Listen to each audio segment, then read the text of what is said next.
Welcome students. This is standard 10th science to cell biology and biotechnology chapters lecture number 4. Previously we saw 3 lectures. In this lecture we are going to see important stages in agricultural development. Myself Kavita Kobane from Gokhale Education Society's English Medium High School is going to present this lecture to you all. The first important stage in agricultural development is the green revolution. You know, the population is exploding a lot. So problems of a population explosion were started to appear at the beginning of 20th century. Almost all the countries, they are especially underdeveloped and developing countries had been badly affected by the effects of poor quality and quantity of food. As the population is increasing, the food is not increasing there, na? So because of that they are just facing many problems. Various methods were applied for harvesting maximum yield from minimum land are collectively called as a green revolution. So the improved methods for harvesting maximum yield from minimum land are just started, and that gives the rise to the green revolution. We have started using many different technology. We have started using the science in just bringing up the improvement in agricultural production. Large sector of Indian population has been saved from starvation due to green revolution. In green revolutions, method of improvised dwarf varieties of wheat, rice, proper utilization of fertilizers and pesticides and appropriate water management have led to increased production of food grains. As we started using the technology for the production of crop yield, it has saved a large population of our country. New varieties of crops have been developed through this agricultural research institutes, which are using biotechnology for producing all these varieties. Various research institutes and laboratories under the ICAR, Indian Council of Agricultural Research. There are many research institutes which are located throughout the India. We can find out that Krishi Vidyapit in Hindi or Marathi it is called. These institutes perform active research in various cash crops, fishery and other agricultural related products, so that the people they can just grow the cash crops. They along with that they can do the fishery, and along with that they can just produce some other agricultural products also of good quality, and maximum yield can be produced through it. So for that these agricultural institutes are working hard. IARI, that is IRI, that is Indian Agricultural Research Institutes in Delhi, it is also working in this field for the green revolution. Then next one is ICAR CCRI, that is India National Citrus Research Institute, that is in Nagpur, and it is allied with that New Delhi. Means they are just collaboratively they are just doing this work. Next one, Indian Institutes of Science also helped in green revolution. National Pomegranate Research Institute, that is in Solapur, it also helps in bringing out the green revolution in our country. Not only in our country, in other countries also these type of institutes are there, but these institutes specially are there in India. So we are just developing, or we are just moving towards in because of this green revolution. Due to green revolution only the starvation of people has stopped, or we can say minimized. It is not stopped, but the minimization is of starvation is possible because of green revolution. Next one is white revolution. As the name itself can give you the idea, see the picture also can just give you the idea, that is the maximum production, abundant production of milk and the milk products, or we can say the dairy products, that is called as a white revolution. The cooperative dairy movement that was undertaken with the help of biotechnology to produce abundant, means maximum quantity of milk and dairy products, is called white revolution. At Anand in the state of Gujarat, the cooperative movement was led by Dr. Verghese Kurian.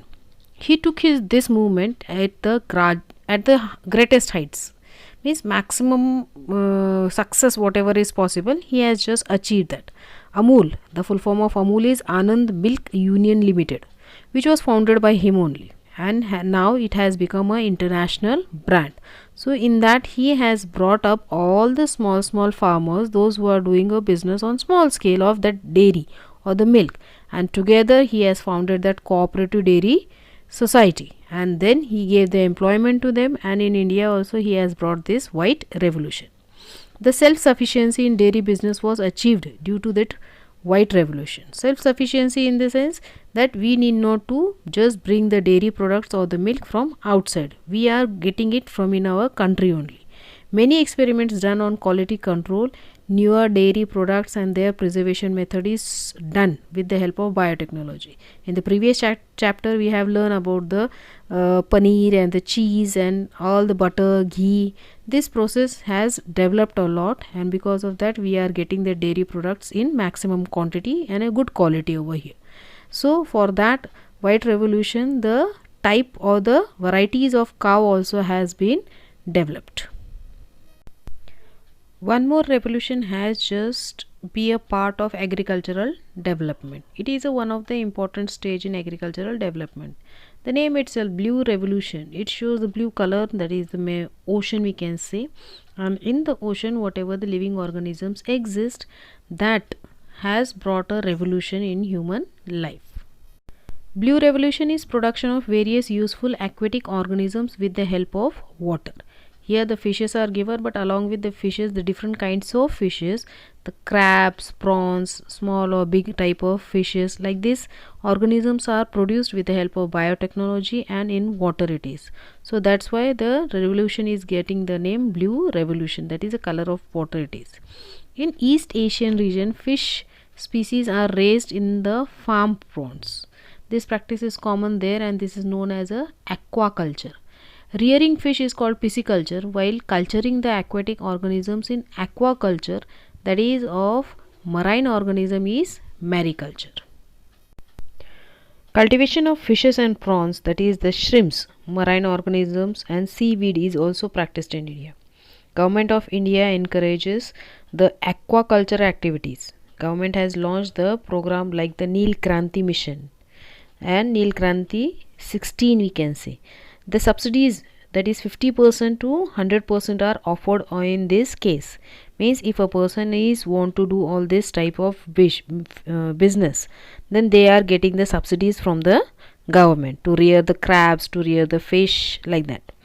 Aquaculture and marine culture can be carried along Indian coastline on a large scale, because on the coastal areas you will get many varieties there and they can grow very fast there. Freshwater fishes like the rohu, katla, marine brackish water prawns, lobster, etc. can be cultured on a large scale, and the people can get the benefit from that. Next one is organic and chemical fertilizers. Organic one, it is manure, and the chemical one, it is the fertilizers. We will see the difference here. Fertilizer means a fertilizer is an inorganic salt, means which is prepared from the reactions of the chemicals, and after the reaction of the chemicals salt formation take place, that can be used as a fertilizers. Then a fertilizer is prepared in factories. Fertilizer does not provide any humus to the soil. Fertilizers are very rich in plant nutrients like the nitrogen, phosphorus and potassium. Now we will see what the manure is. Manure is natural substance obtained by the decomposition of cattle dung, human waste, plant residues. Manure can be prepared in the fields. Manure provides a lot of humus to the soil. Manure is relatively less rich in plant nutrients. Fertilizers. It decreases the fertility of soil due to excessive use. As compared to that, the manure, if it is used, it will improve the water holding capacity of soil and soil conservation take place. Fertilizers toxic for soil, bacteria, cattle, human being.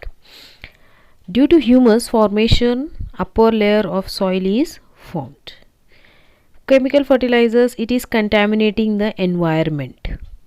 And organic farming, organic manure, they are the essential elements they are supplying to the plants due to the activities of earthworm and fungi. It is a natural process, so no harm in using manure.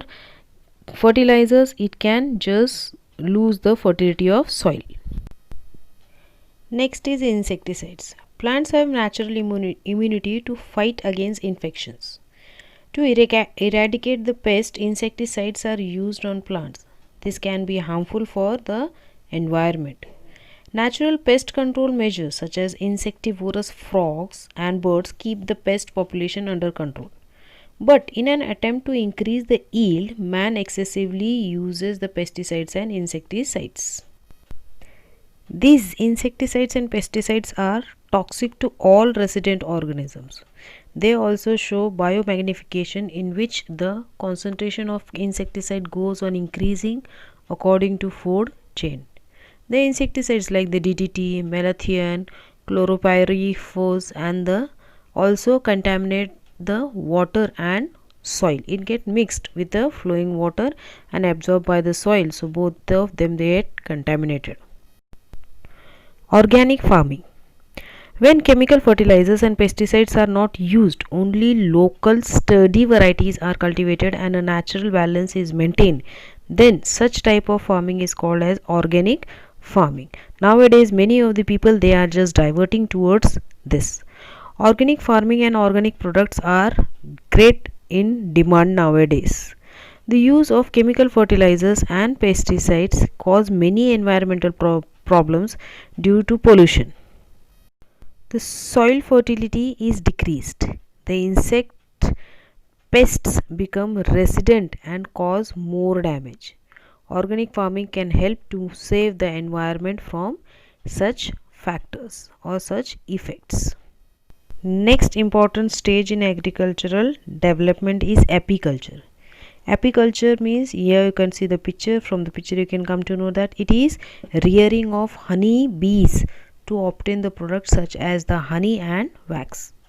In such practice, artificial hives are placed. By such practice, the honey can be extracted without causing any harm to the honey bees or their hives. In Ayurveda, different medicines are traditionally obtained from plants. The rich biodiversity of India was conducive in gathering such medicinal herbs from forest. Means they are busy with that. Now, due to deforestation, the medicinal plants and herbs are becoming rare.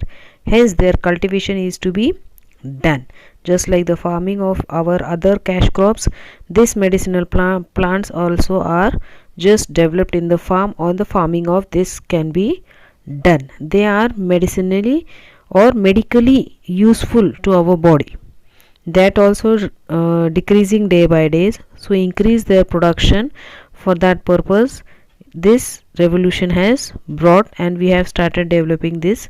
We have started developing the medicinal plants on farms to fulfill our basic needs of medicines from the plants.